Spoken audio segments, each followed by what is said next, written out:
Unang beses siguro nilang magkaroon ng ganong klaseng engkwentro. Siguro mahina ang loob. Kaya yun, nabaliw. Sinubukan nilang kausapin yung lalaki kahit wala sa katinuan. Nagsalita naman siya pero putol-putol ito makipag-usap. Sabi niya, may natira pa daw ng mga kasamahan niya.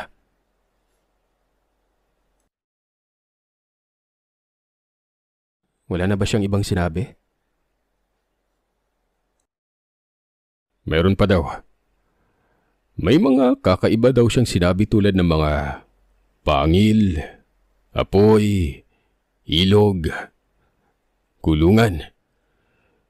Masyado siyang skeptic eh. Sa mga sinasabi niya talagang nasisiraan na siya ng bait. Ha, nakakalungkot nga lang.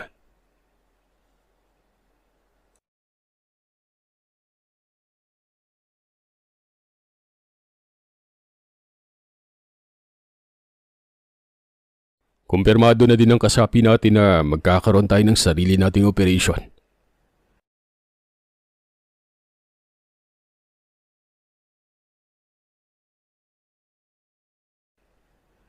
Reinforcement to Manansala. Baka sakaling may mailigtas pa tayo sa mga kasamaan ng nabaliw.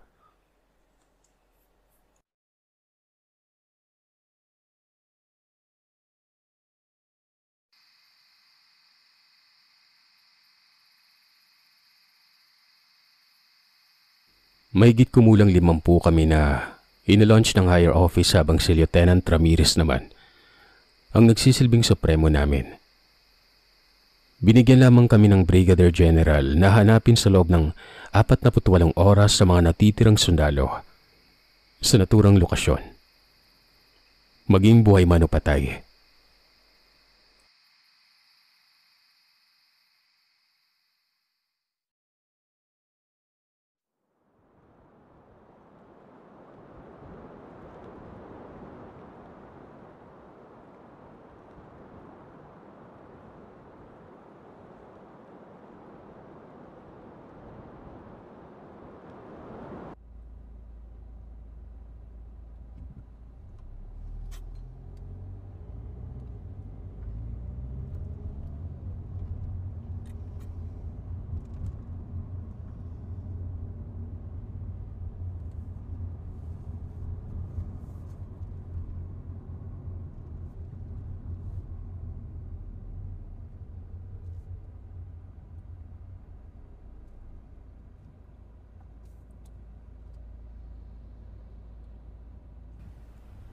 Ayos ka lang ba, tol?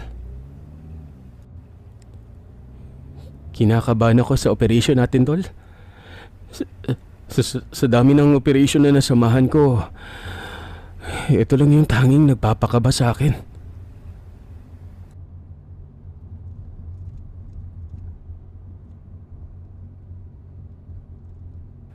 Parang may hindi magandang mangyayari.